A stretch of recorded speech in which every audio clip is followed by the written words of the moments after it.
함께 보실 하나님 말씀은 구약성경 시편 150편 6절입니다.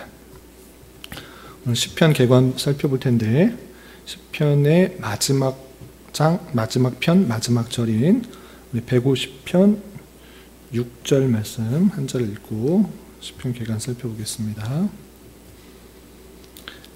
구약성경 시편 150편 6절, 구약성경 910면 전후를 보시면 되겠습니다.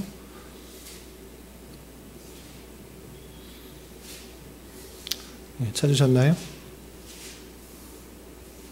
910면 전후를 보시면 되겠습니다. 150편 6절 함께 봉독합니다. 호흡이 있는 자마다 여호와를 찬양할지어다. 할렐루야. 아멘. 오늘 시편 개관 살펴볼 텐데 우리가 지금 창세기부터 요한계시록까지 한 권 한 권 개관을 살펴보고 있습니다. 그래서 맨 처음에 모세오경을 살펴봤고 또 여호수아부터 에스더까지 역사서를 살펴봤습니다. 그리고 지난주부터 어떤 말씀을 살펴보는 것이죠? 성문서, 분류상 성문서 또는 시가서, 지혜서 이렇게 이름 불리는 욥, 시편, 잠언, 전도, 아가 이 5권의 책을 살펴보도록 하는 것입니다. 역사도 아니고 선지자들의 이야기도 아니고 다양한 특징이 있는 특별히 시 그리고 또 좋은 교훈 담아 있어서 지혜서 또는 시가서 합쳐서 성문서 이렇게 불리는 것입니다. 그래서 지난주에는 욥기를 살펴봤고 오늘은 시편을 살펴볼 것입니다. 시편은 많이들 접해서 많이들 읽어서 그렇게 낯설지 않은 것이지만 우리 시편의 개관을 좀 살펴보면서 또 교훈을 받도록 하겠습니다. 먼저 우리 2개의 동영상을 살펴볼 텐데 첫 번째 동영상은 시편의 내용에 대한 관한 것이고 두 번째 시편의 내용은 이건 좀 신학적이고 개요적인 내용들, 무엇을 생각해야 되는 내용인지 중점적으로 잘 요약하고 있으니까 먼저 시편의 내용 위주로, 배경 위주로 시편이 어떤 책인가 내용을 좀 살펴보도록 하겠습니다. 앞에 동영상을 참고해 주시기 바랍니다.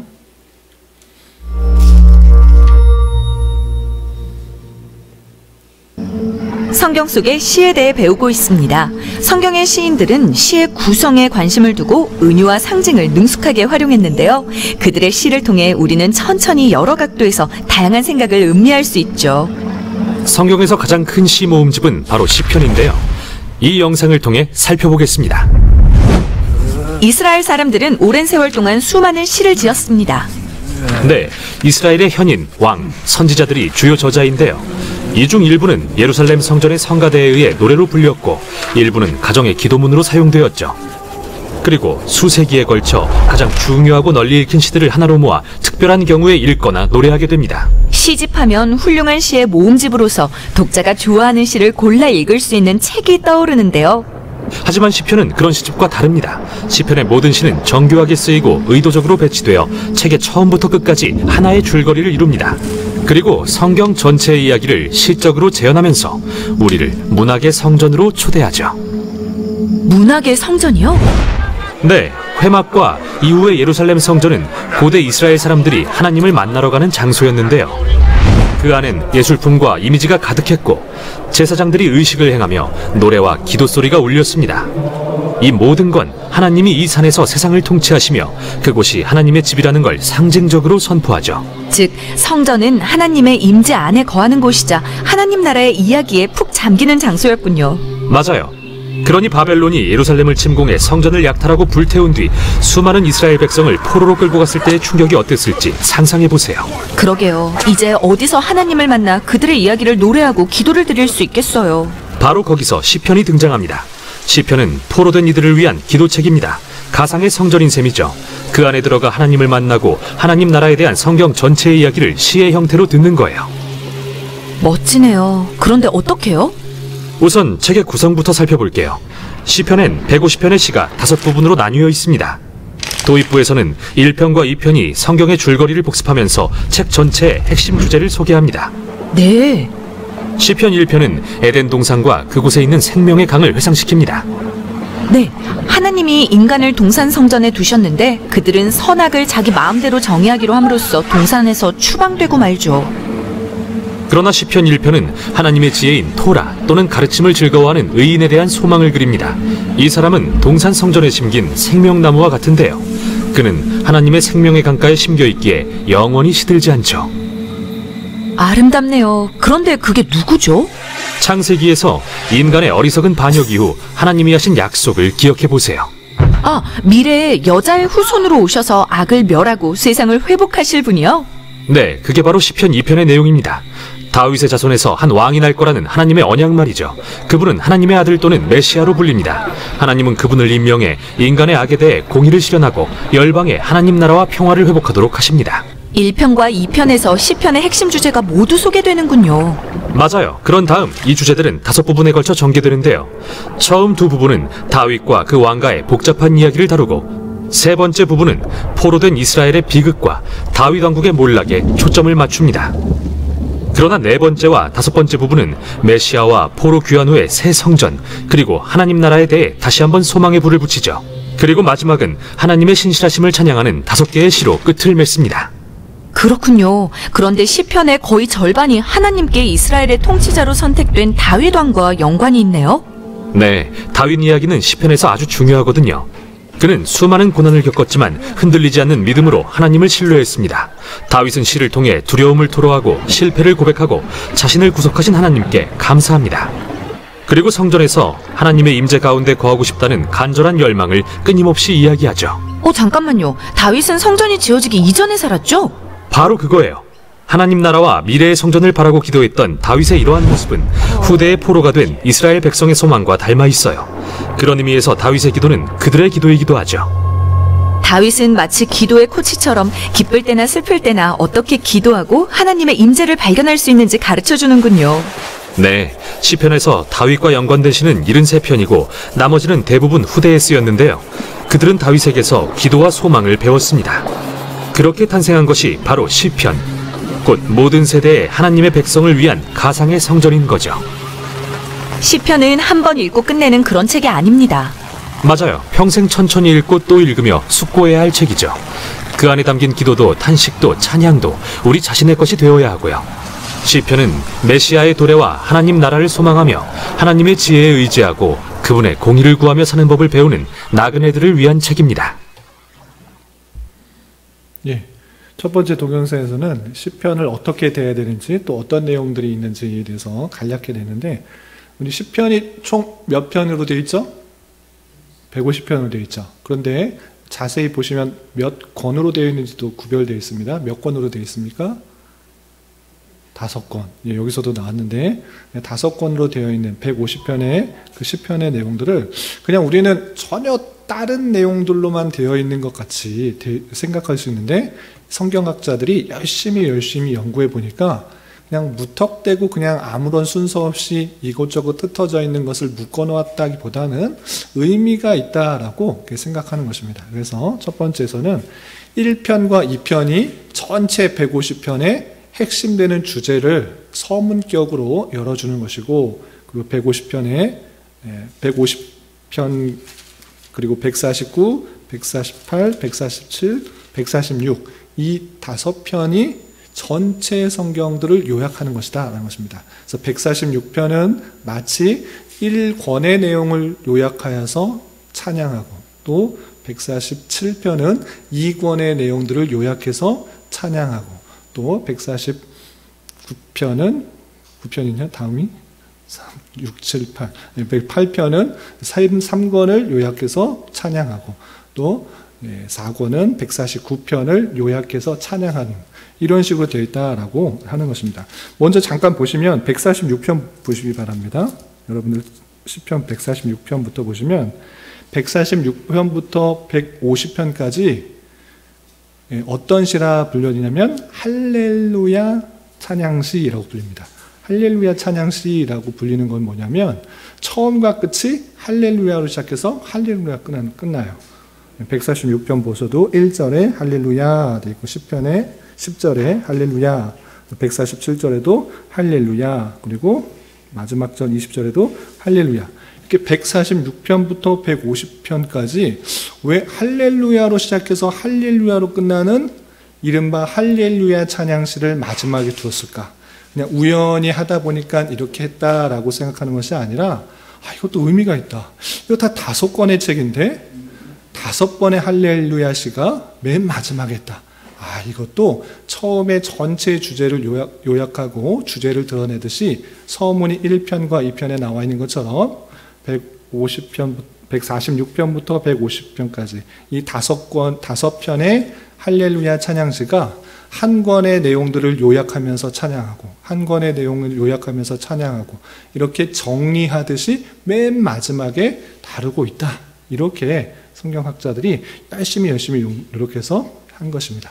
그래서 한 권의 주제, 약간씩 다른 내용들이 있지만 각 권의 주제들이 있는데 각 권의 주제들을 요약해서 할렐루야 찬양시로 마지막으로 요약해서 나오는 것이다. 이렇게 하고 있는 것입니다.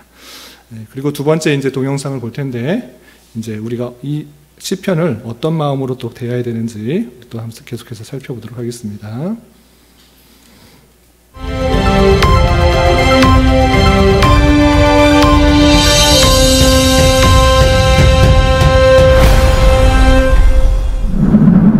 안녕하세요. 이번에는 시편에 대해 살펴보겠습니다.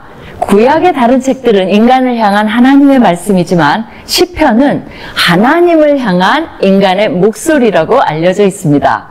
그러나 시편의 중심에는 여전히 하나님이 계십니다. 그러기에 시편 전체의 장르가 시이면서 악보 없는 찬송가라고 하기도 하고 기도라고도 불리며 유대교와 기독교의 예배와 찬양의 독보적인 책으로 자리 잡아왔습니다. 시편은 히브리어로 테힐림이고 찬송이라는 뜻입니다. 헬라어로는 현악기의 반주에 맞춰 노래하는 것이라는 뜻의 풋살모이, 즉 찬미가라고 하여 오늘날 시편의 영어 이름의 기원이 되었습니다. 우리 성경은 시모음집이라는 뜻으로 시편이라 지었습니다. 시편은 절반가량을 다윗이 차지하고 있어 때로 다윗의 시편이라고 불립니다. 그러나 시편이 다윗에 의해 쓰여진 것만은 아닙니다.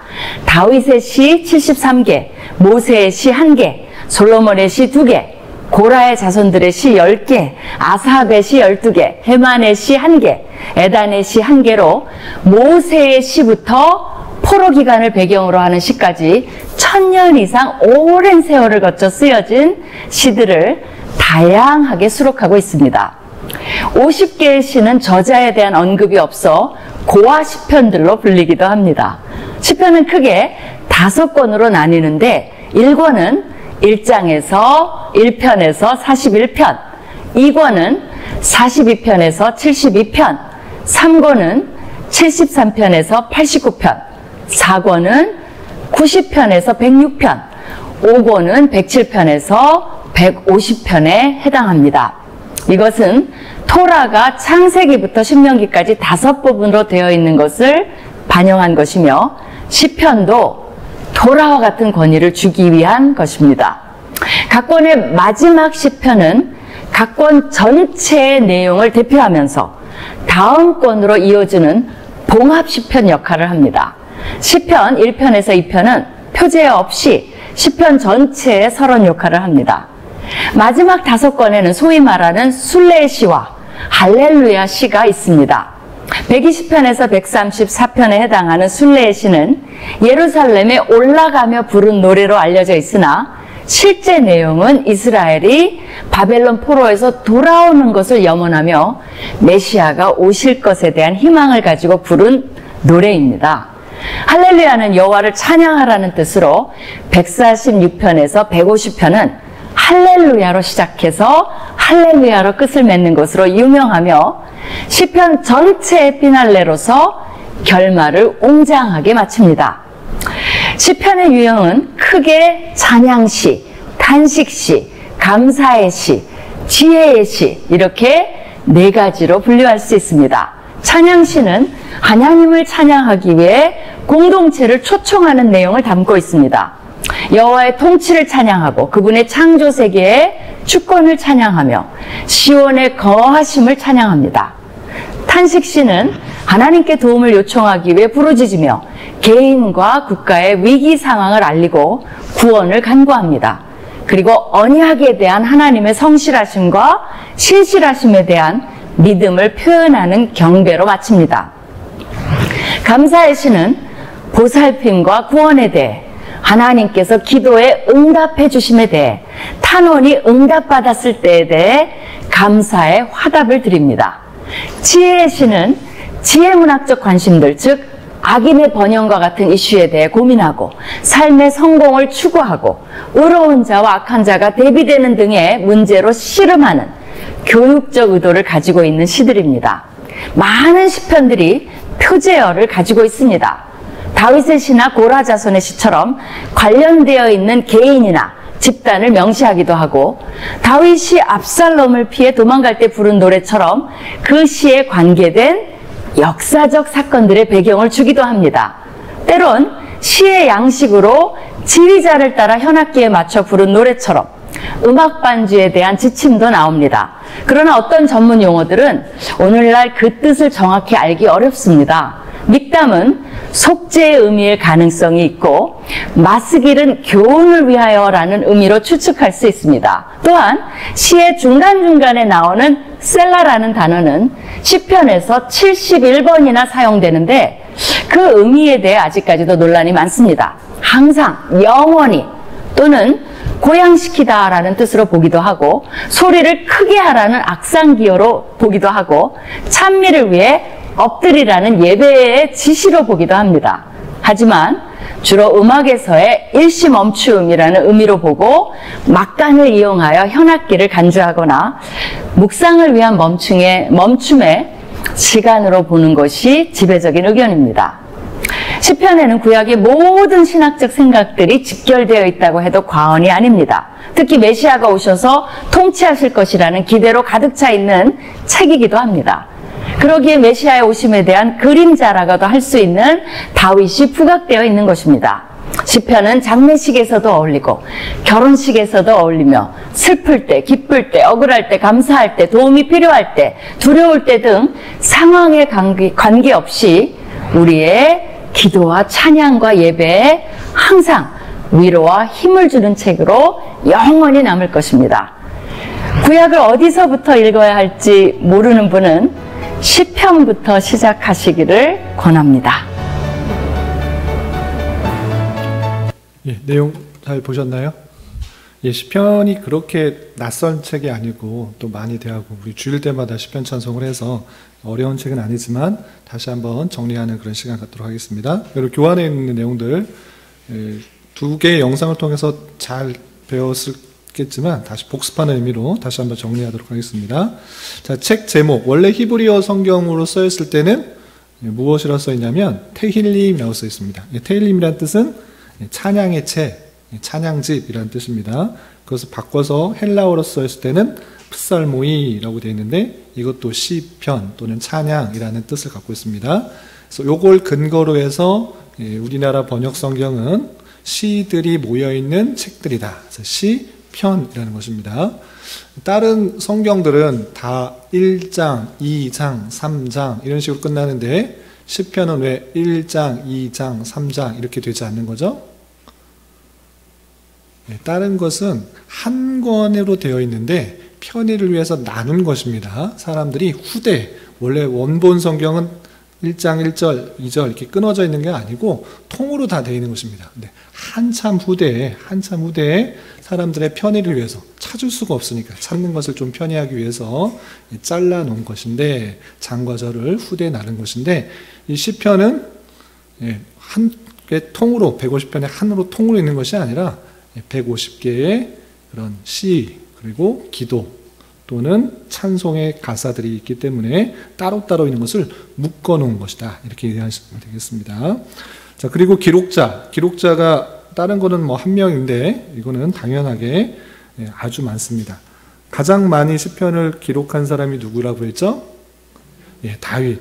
총 확실하게 알 수 있는 것, 다윗의 시라고 써 있는 것만 73편 정도 됩니다. 거의 절반 가까이 시편으로 되어 있고, 작자 미상으로 되어 있는, 기록자를 알 수 없는 것도 아마 대부분 다윗이 썼을 것으로도 추측할 수 있는 그런 시의 내용들이 많이 담겨 있습니다.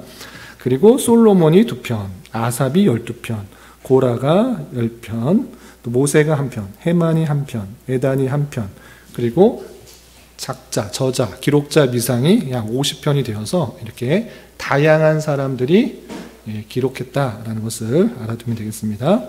그리고 기록 연대도 저자가 다양한 만큼 모세 시대부터 포로 이후의 시대, 그때까지 약 1000여 년에 걸쳐서 아주 폭넓게 다양한 곳에서, 다양한 상황 속에서 하나님께 기도하고 또 노래하고 시를 짓는 그 모습들이 잘 담겨있는 그런 아주 문학적인 그런 내용들이 담겨있는 시다, 이렇게 생각하시면 되겠습니다. 그래서 시편은 하나님을 찬양하기 위하여 지어진 약 1000년 정도의 찬양시 모음집이다, 이렇게 생각하시면 되겠습니다. 이해되셨죠? 그리고 3번 시편의 특징이 있습니다. 여러 가지 특징들이 있는데 5가지로 요약해 보겠습니다. 첫 번째는 구약 성경이 신약에 많이 인용됩니다. 구약과 신약이 전혀 다른 이야기를 하는 것이 아니라 하나님의 말씀이 계속적으로 이어지는 것이기 때문에 신약 성경에 많은 부분 구약이 인용됩니다. 그런데 구약 중에서 가장 많이 인용되는 것이 어떤 성경이다? 시편. 구약이 총 283번 정도 인용되는데 116번이 시편에서 인용된다라고 할 수 있습니다. 그래서 가장 많이 인용된 책이다, 이렇게 생각하시면 되고요. 시편은 예언서가 아니면서도 우리 예언서, 선지서 또는 선지서를 또 예언서라고도 표현하는데, 이 선지서가 가장 중점적으로 다루는 것은 죄에 대한 심판, 거기서 그치는 것이 아니라 메시아를 통한 회복, 이것을 말하는 것들이 선지서인데, 당연히 선지서, 예언서는 메시아에 대한 그런 예언이 나옵니다. 그런데 그런 것이 아니면서도 메시아로서의 우리 주 예수 그리스도에 대한 예언을 가장 많이 잘 드러내고 있는 것이 이 시편이다라고 하는 것입니다. 우리 뒤에 좀 마지막쯤에 우리 시편, 메시아 시편이 어떤 것인지 나중에 살펴보도록 하겠습니다. 그리고 예수님께서도 실제로 십자가 위에서 죽음의 고뇌를 말하실 때 시편을 인용하셨던 것을 알 수 있습니다. 우리 마태복음 27장 46절에 예수님께서 십자가에 달려 돌아가셨을 때 어떤 말씀을 하셨는지 혹시 아시는 분 있으신가요? 옆에 메모란에 있는데 마태복음 27장 46절, 메모란이 잘 안 보이시면 그 성경을 한번 찾아주시기 바랍니다. 제9시쯤에 예수께서 크게 소리질러 이르시되 엘리 엘리 라마 사박다니라고 하셨습니다. 이게 뭔 뜻이냐, 무슨 뜻이냐 하니, 이는 곧 나의 하나님 어찌하여 나를 버리셨나이까 하는 뜻이라 그랬습니다. 예수님께서 십자가에 달려서 돌아가셨을 때 하신 말씀, 그건 예수님께서 즉흥적으로 그냥 했다, 그것이 아니라 그 모든 것들이 하나님의 뜻 가운데 있었고, 또 이렇게 하실 것을 시편에 미리 예언하고 있다라는 것을 우리는 시편을 통해서 확인하게 되는 것입니다. 그래서 시편 22편 1절을 보시면, 메모란이 잘 안 보이신 분은 자기 성경 찾아보시기 바랍니다. 시편 22편 1절 같이 한번 읽어보겠습니다. 시작. 내 하나님이여 내 하나님이여 어찌 나를 버리셨나이까, 어찌 나를 멀리하여 돕지 아니하시오며 내 신음소리를 듣지 아니하시나이까. 이것이 이전에 구약 성경에 다 내연되고 있는 내용인데, 이렇게 구약 성경, 특별히 시편에도 앞으로 오실 메시아가 하실 예언들, 하실 사역들, 그것들이 다 표현되고 있다라는 것입니다. 그래서 예수님께서 그 모든 하나님의 말씀을 성취하고 이루시고 또 나타나시는 것들을 우리는 확인하게 되는 것입니다. 뿐만 아니라 누가복음 23장 46절에도 이런 표현이 있습니다.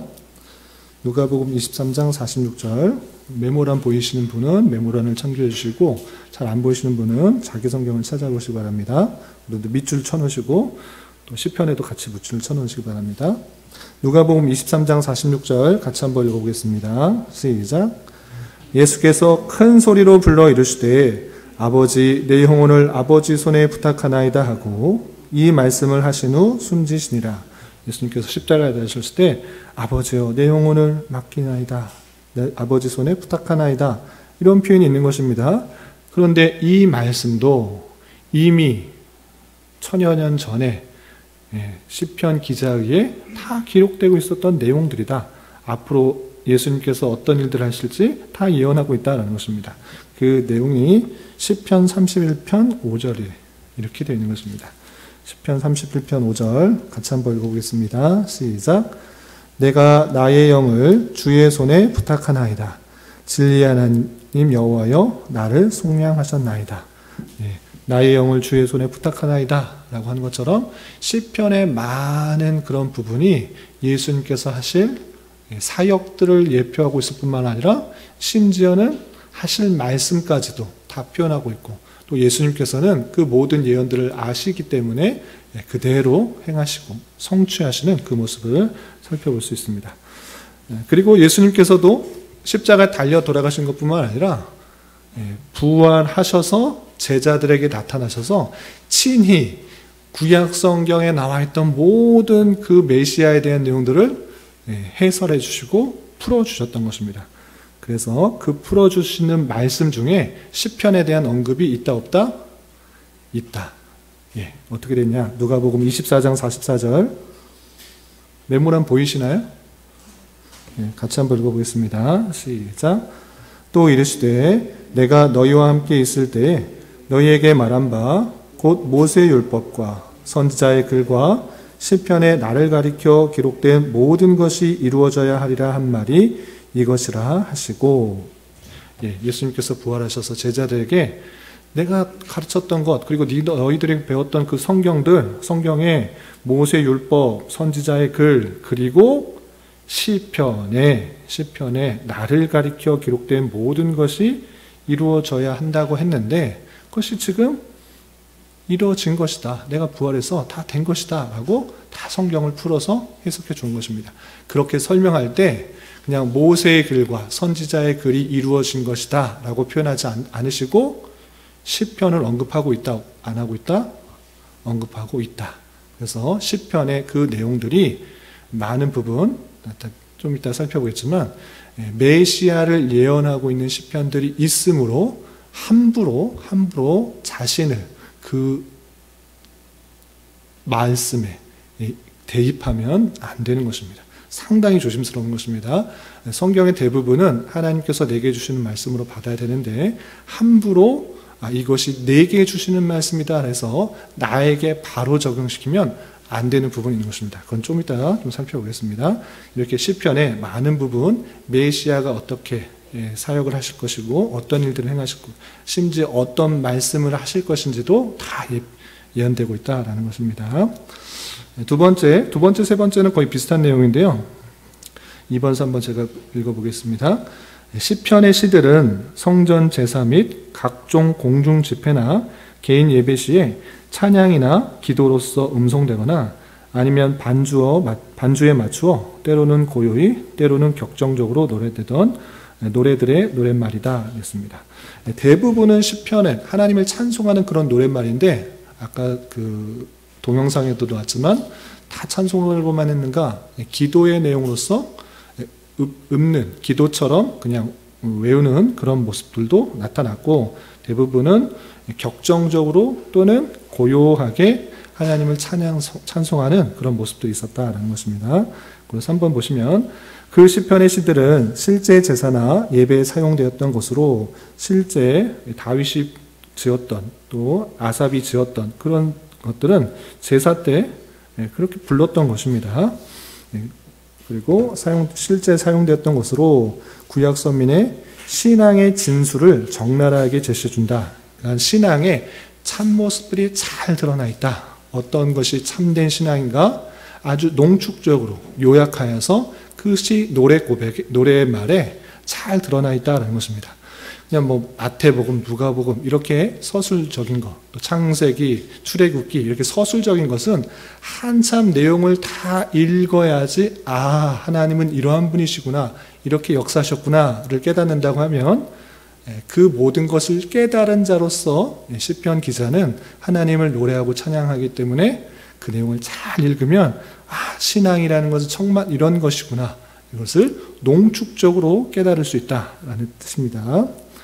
그리고 시편은 또한 AD 2세기 예수님이 돌아가시고 이후 초대교회에서도 유대 회당이나 예배 의식록으로 절대적 영향을 끼쳤다라고 하면서 예수님께서 말씀하신 그 말씀처럼 그 시와 찬미들을 더욱더 부르면서 초대교회가 행했던 것을 볼 수 있습니다. 그리고 4번 보시면 시편은 성경 66권 중 가장 많은 기록자가 관련된 책이다 되어 있습니다. 그러니까 다른 거는 마태가, 누가가 또는 모세가 또는 선지자가 이렇게 그 책을 기록했다라고 하면 시편은 아까도 살펴보았듯이 다윗, 에단, 솔로몬, 모세, 아삽 등등 많은 사람들이 함께 기록했다라는 그런 특징이 있다는 것입니다. 물론 잠언의 경우 짧은 속담이나 금언이 무수히 많지만 이것은 완전한 개인 창작품이라 할 수 없으므로 시편이 가장 많은 기록자가 관련된 책으로 볼 수 있다는 것입니다. 그래서 많은 사람들이 기록했는데 전체적인 내용 속에서도 또 구조나 이런 것을 봤을 때 정말 실제 사람이 계획해서 했다기보다는 하나님의 놀라운 인도하심 따라 정말 기록되어 있는 좀 신비적인 책이다 이렇게 살펴보면 좋겠습니다. 그리고 우리나라 말로서는 잘 이해될 수 없는 것들이 있는데 히브리어 자체 또 히브리 문학의 일반적인 회화적 특징과 구상적이고 직설적인 표현으로 그리고 소박한 수서법 사용에서 나온 단순한 장엄한 문체 및 그로 인한 야기된 강한 운율에 진한 감흥이 가장 잘 드러나는 책이다. 너무 어렵죠? 쉽게 말하겠습니다. 시편에서 그냥 해석하기 때문에 이게 무슨 의미가 있나 잘 모르는 경우가 있습니다. 예를 들어 시편에서 가장 긴 편이 몇 편이죠? 119편. 119편을 보면 아주 깁니다. 한번 찾아볼까요? 119편 보시면 아주 긴 몇 절까지 돼 있죠? 176절. 176절. 아주 가장 성경에서 가장 긴 장입니다. 그런데 이걸 읽으면 무슨 의미가 있나, 무슨 뜻이 있는가? 그냥 긴 시다, 가장 긴 시다, 가장 긴 노랫말이다 이렇게만 우리는 받아들이는데 이것을 성경의 원문인 히브리어로 살펴보면 어떤 식으로 되어 있을까요? 알파벳 순서대로 쭉 나와 있는 것을 볼 수 있습니다. 그것이 계속 반복되고 있는 것입니다. 22개의 알파벳 숫자가 23인가요? 네, 23의 그 알파벳 숫자가 계속 반복해서 돌아가고 있는 것입니다. 그런 시들이 많이 있는 것입니다. 그런데 이제 번역하면 그거대로 할 수 없잖아요. 그래서 잘 특징이 드러나지 않지만 시편 자체가 그 운율을 맞춰서 히브리어 순서에 따라서 그렇게 기록된 것들이 많이 들어있다는 것입니다. 그리고 당연히 우리 노랫말에도 상당히 시적이잖아요. 함축적인 의미를 담고 있잖아요. 그래서 그 내용들이 전체의 내용들을 함축하여서 잘 드러내고 있는 것들이 많이 있다. 그래서 노랫말에 담겨있는 함축적인 뜻이 잘 드러나고 있다 생각하시면 됩니다. 그래서 운율이나 이런 것들이 번역하면서 어쩔 수 없이 뜻을 드러내는 데 더 집중을 하다 보니 그렇게 반역되지 않는, 또 운율을 맞추기 힘든 그런 내용들이 많이 있지만 시적인 표현, 함축적인 내용들이 잘 드러나 있다 이렇게 생각하시면 되겠습니다. 그리고 기록 목적과 중심사상 4번 보시면 기록 목적, 시편은 하나하나의 주제가 있고 목적이 있지만 시편 한 장에 한 편에 그 드러내려고는 하는 것이 있습니다. 아까도 나왔어요. 감사시, 찬양시, 애탄시, 탄원시 이런 식의 내용들이 각각 다릅니다. 그럼에도 불구하고 시편 전체를 두고 한번 생각해 보자라는 것입니다. 150편 전체 이런 다양한 시편들이 있는데 그것을 두고 생각해 보면 삶에서 겪는 어려움들을 하나님께 기도로 아뢰게 하고 하나님께 대한 찬양과 경배의 삶을 살도록 하기 위해 기록했다라는 것입니다. 시편을 읽어보면 정말 힘들고 어려운 상황 속에서 하나님만을 의지하고 하나님께 탄원하여서 하나님의 은혜와 하나님의 역사가 나타나길 바라는 그런 탄원시들이 많이 나타나는 것을 보게 됩니다. 이런 것처럼 우리가 실제 삶을 살아가는 데 있어서 다양한 어려움들, 힘듦들 이런 것들을 시편의 기자와 같이 기도로 아뢰고 또 하나님께 경배와 찬양을 하면서 그럼에도 불구하고 하나님께 의지하는, 그러니까 힘들고 어려운 상황이었을 때 시편 기자는 어떻게 하는가? 다윗이 대부분 그러는데 내가 그 대적들을, 악인들을 무찌르겠다라고 하는 것이 아니라 하나님께 탄원하여서 하나님께서 보응해 주시도록 하는 것입니다. 그러므로 말미암아 그 시편 기자는 온유함이 생기고 또 하나님의 주권 가운데 모든 것을 맡기기 때문에 하나님을 찬양할 수 있도록 또 하나님의 역사함을 바라볼 수 있도록 하는 그런 모습들이 나타나는 것입니다. 이렇게 전체의 모습을 볼 때 삶에서 겪는 여러 가지 어려움을 하나님께 기도로 아뢰고 또 하나님께 역사하실 것을 알고 또 메시아가 오셔서 모든 것을 회복하실 줄을 알아 그것을 선제적 믿음으로 받아들여 신앙으로 받아들여 찬양과 경배의 삶을 살도록 하기 위해서 이 시편이 지어졌다 이렇게 생각해 볼 수가 있는 것입니다. 그리고 또 다른 부가적인 어쩌면 이것이 실제적일 수도 있습니다. 또 다른 목적은 공식 예배나 개인의 경건 생활에서 찬양과 기도의 모범으로 사용하도록 하기 위해서 기록됐다라고 할 수 있습니다. 이렇게 하나님께서 자상하신 분이 없습니다. 너희들이 어떻게 찬양해야 되는지 그 가사까지도 알려주는 것입니다.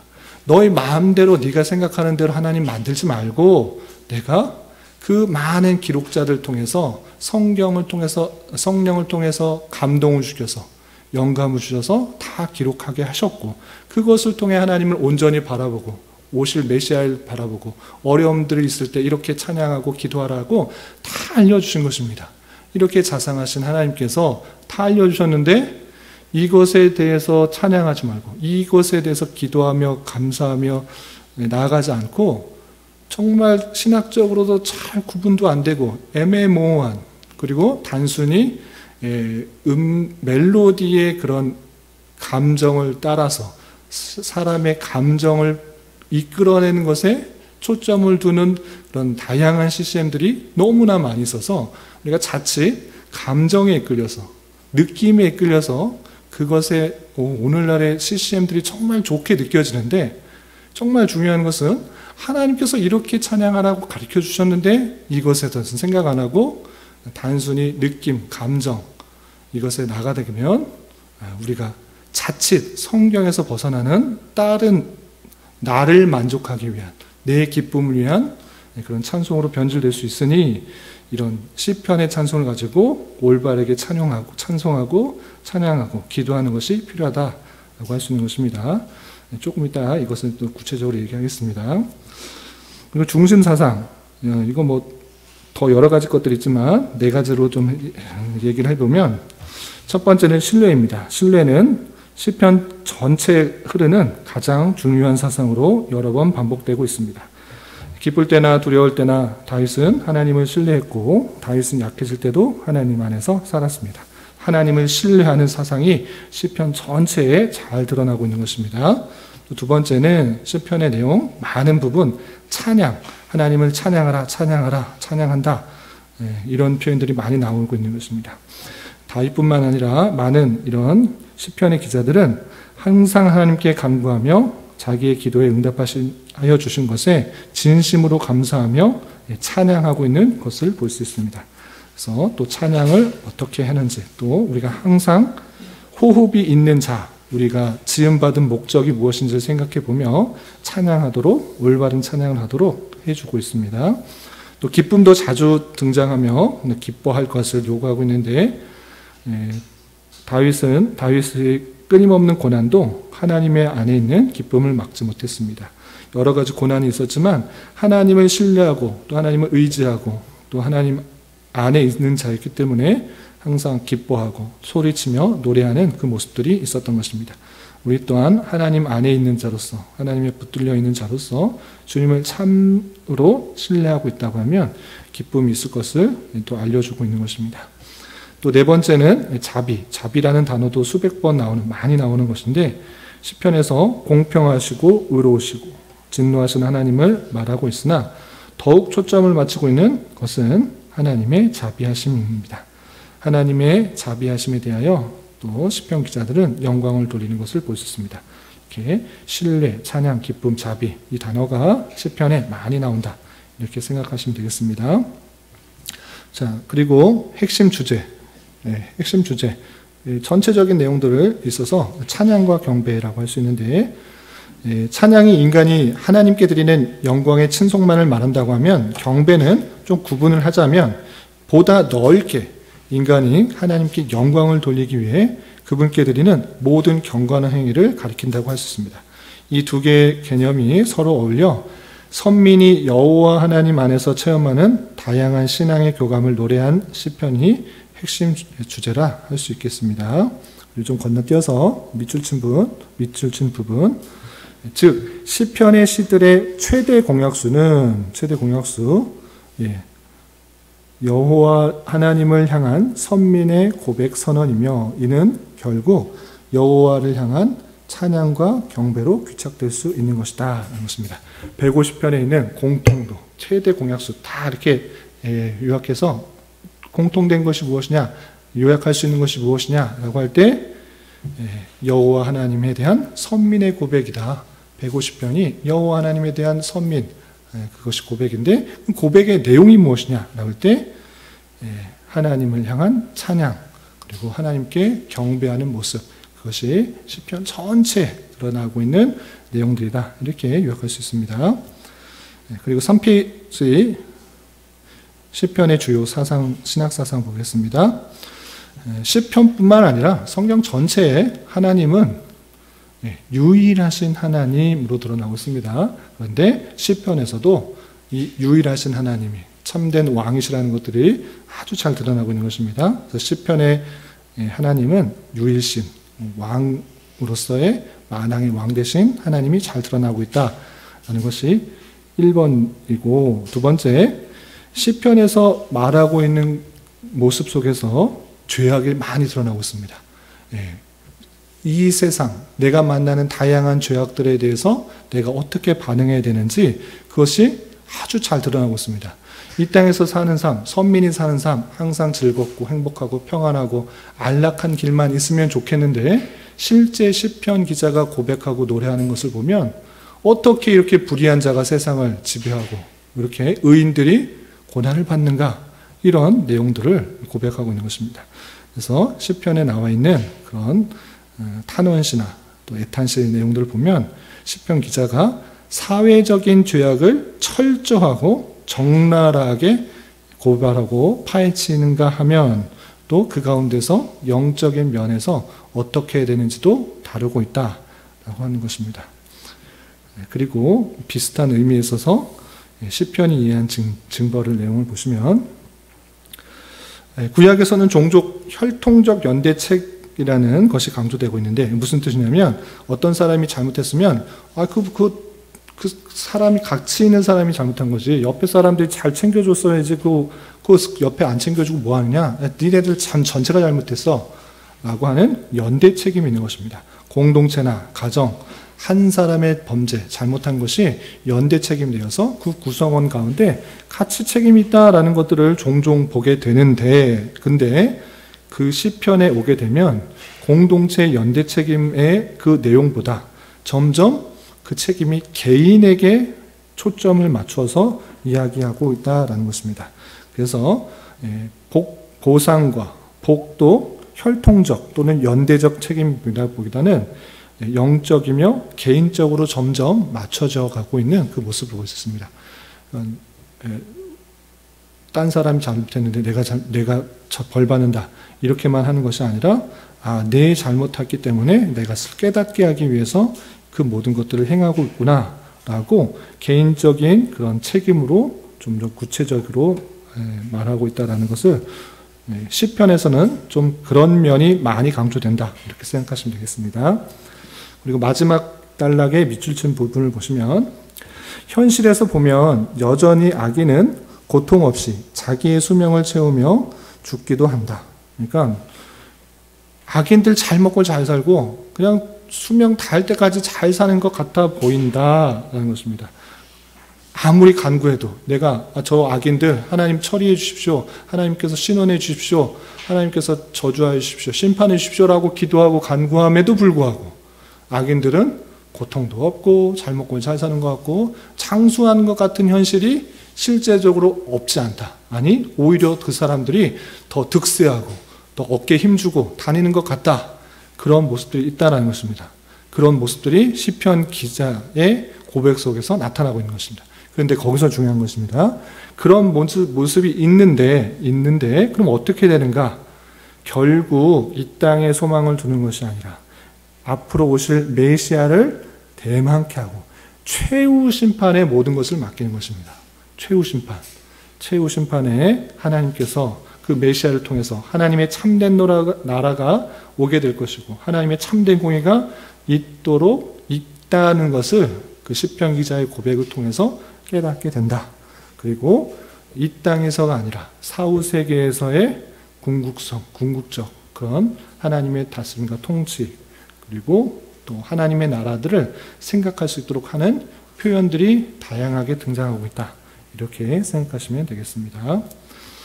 그리고 메시아 시편을 보시면 아까 말씀드린 것처럼 시편의 많은 부분 메시아를 예언하는 시편이 나옵니다. 그래서 다른 성경들도 조심해야 되지만 특별히 이 시편을 읽을 때 함부로 나에게 직접적으로 적용하면 된다 안 된다?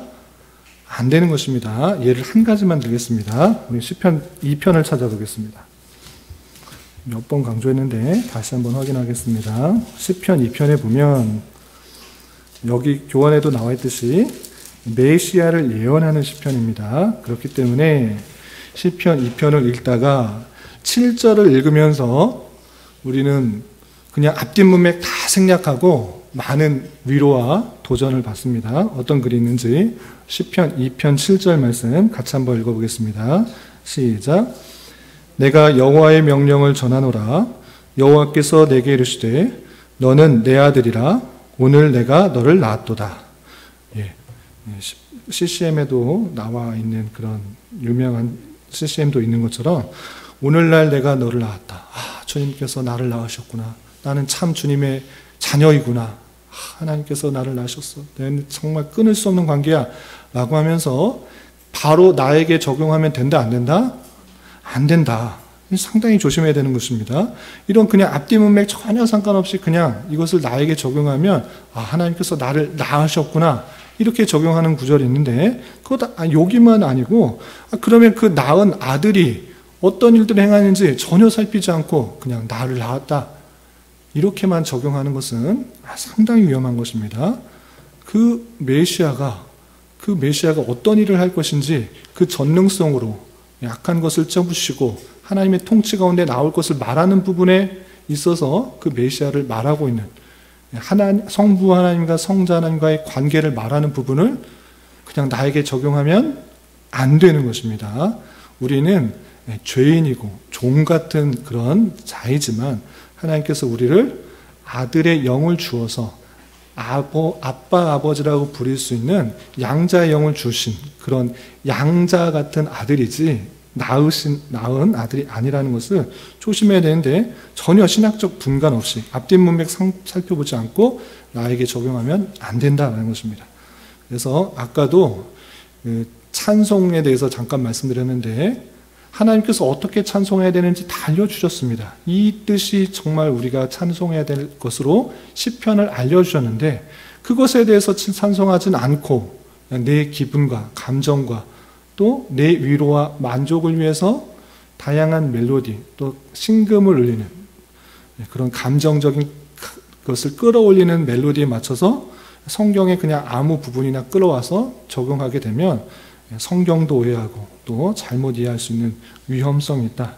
그래서 그냥 멜로디에 집중하는 그런 CCM들에서 상당히 조심해야 될 것이고 또 그 말에 성경적인 구절이 정말 맞는지 신학적으로 맞는지 분별하지 않고 그냥 찬송하는 것은 오히려 하나님을 욕되게 할 수 있다는 사실을 주의해야 될 것입니다.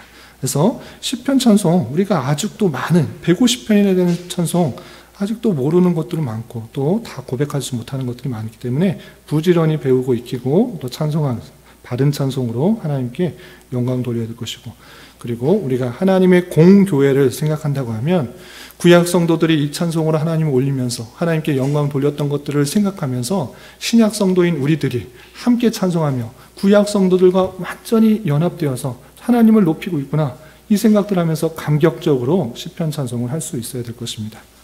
그렇게 우리 교회가 시편 찬송에 익숙해져서 그 뜻을 바로 이해하고 또 진짜 그 마음으로 하나님께 영광 돌릴 수 있는 시편 찬송을 부를 수 있기를 기대합니다. 7번에 보시면 표제문, 아까도 동영상에도 보셨듯이 시편을 잘 이해할 수 있도록 많은 부분에 있어서 표제가 있습니다. 시편에 설명이 있어요. 여러분들 성경 보시면 작은 글씨로 한 편이 시작되기 전에 다윗의 시, 인도자를 따라 관악에 맞춘 노래 등등, 압살롬을 피할 때 지은 시 등등의 상황과 또 부르는 것이 설명되는 것이 있습니다. 그래서 그것을 읽으면서 그것을 확인하고 그 내용을 읽으면 상황이 조금 더 구체화될 수가 있고, 그리고 여러 가지 표제들이 있는데 여기 표에 나와 있는 것처럼 뭐 야할라 사렙, 알라못, 알다스헷, 기띠, 헷가욤, 여두둔부터 테엘라하나까지 많은 것들이 있습니다. 그런데 이 표제들을 오늘날 열심히 성경을 연구하시는 학자들도 다 이게 무슨 뜻인지 알지 못했습니다. 그래서 이런 뜻이 아닐까 추측만을 하고 있는 것입니다. 그래서 비고에 보시면 이런 뜻이 아닐까 이렇게 설명해 놓은 것이고, 그럼에도 불구하고 좀 구체적이고 확실한 것들이 좀 있습니다. 어떤 것이 있냐 보시면 영장에 맞춘 노래, 이런 표현들이 많이 나오는데, 이건 뭐냐면 이건 개정에는 좀 많이 바뀌었네요. 영장을 인도자로 이렇게 바뀌었습니다. 노래 지휘자예요. 노래 지휘자가 이렇게 하는 것을 따라서 그대로 따라하는 방식의 그 시인 것입니다. 그리고 깃딧은 기쁨 곡조, 또 마스길은 교훈시라는 것이고, 셀라가 70여 번이나 가장 많이 쓰여 있는 그런 시편의 그런 표제문 또는 용어인데, 그래서 뜻이 정확한지는 몰라요. 그래서 그 음을 높이자라는 그런 의미도라고 생각하시는 분도 있고, 잠시 쉬었다가 하는 그런 것이 아닌가, 뭐 이런 것도 있고, 아니면 몸을 낮춰서 찬송을 하는 것은 아닌가, 이렇게 추측만은 하고 있다. 정확한 뜻은 알 수 없다. 그래서 참고적으로 이런 것들을 알아두시기 바랍니다. 그리고 마지막 시편의 구분, 아까 말씀드린 것처럼 1권부터 5권까지 있다. 그리고 편집식이나 편집자, 그리고 내용을 모세오경에 맞춰서 생각하는 것들이 있는데, 이것은 성경 학자마다 조금씩 다르게 해석해서 이러한 기준에 따라 시편을 생각할 수도 있다. 이 정도로만 알아두시면 좋겠습니다. 어떤 한 부분들이 시편을 그냥 왜 5권을 만들어 놨을까? 이것이 아니라 이게 또 의미가 있지 않을까? 모세오경과 아주 연합해서 그 뜻과 주제들이 있지 않을까? 이렇게 생각해서 하는 부분도 있는데, 참고적으로 이렇게 분류하는 것도 있다 생각하시면 되고, 그럼에도 불구하고 다양한 시 중에 메시아시, 교훈시, 비탄시, 회개시, 찬양시, 할렐루야시, 감사시, 황금시, 저주시, 예언시, 답관체시 등으로 다양한 시들이 나타나고 있다. 이렇게 생각하시면 되겠습니다. 되셨죠? 예. 혹시 질문 있으신가요? 네.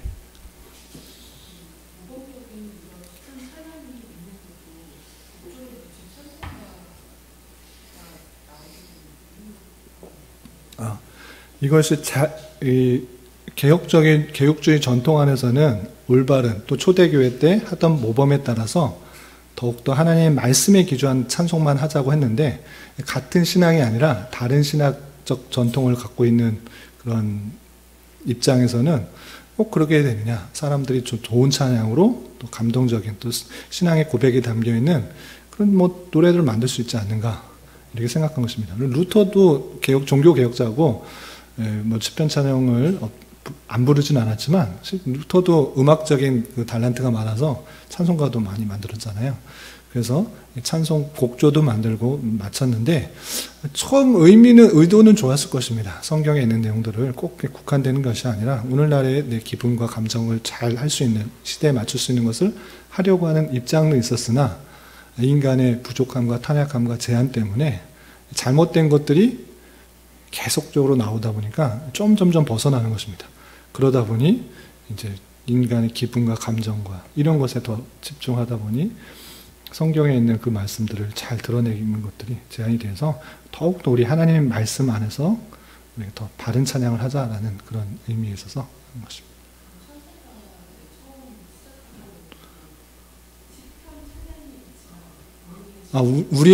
우리나라에 소개된 것은 불과 20년, 30년밖에 되지 않았습니다. 근데 우리나라 선교사님들 왔을 때 미국에서 선교사님들 오시고 또 오실 때 그런 시편 찬송을 하는 그런 교단에서만 오신 것이 아니라 그런 복음주의권 안에서 들어오신 분들의 입장에서 성경이 돌아왔고 또 각각의 찬송가에 있어서 다 혼란스러우니까 교단이 여러 개 있는데 교파도 여러 개 있는데 이거 자꾸 혼란스럽다.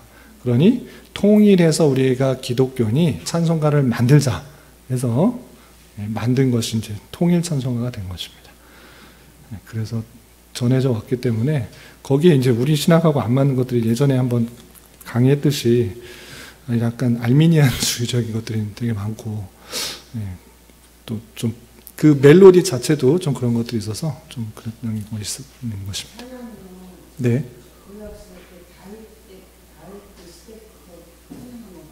찬양대가 있었던 거죠. 모세도 찬양이 있었고 모세도 출애굽하고 나서 그 홍해 건너고 모세의 찬양이 있잖아요. 또 미리암의 찬양도 있고 찬양이 없었던 게 아니고 그 찬양을 묶어놓은 거죠.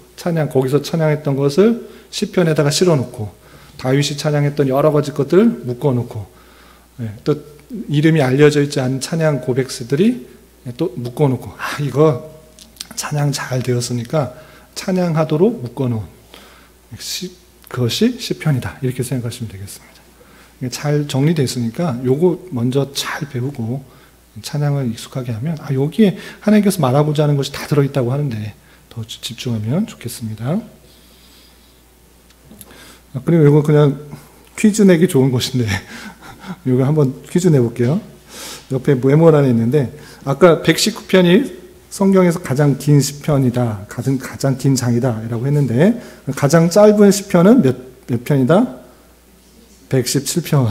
이거 퀴즈 내기 좋은데. 그리고 성경 장절을 딱 나누면 몇 장, 몇 절로 나눌 수 있습니다. 근데 제일 가운데 있는 장절이 뭐라고 되어 있죠? 네, 시편 118편 8절 되겠습니다. 그리고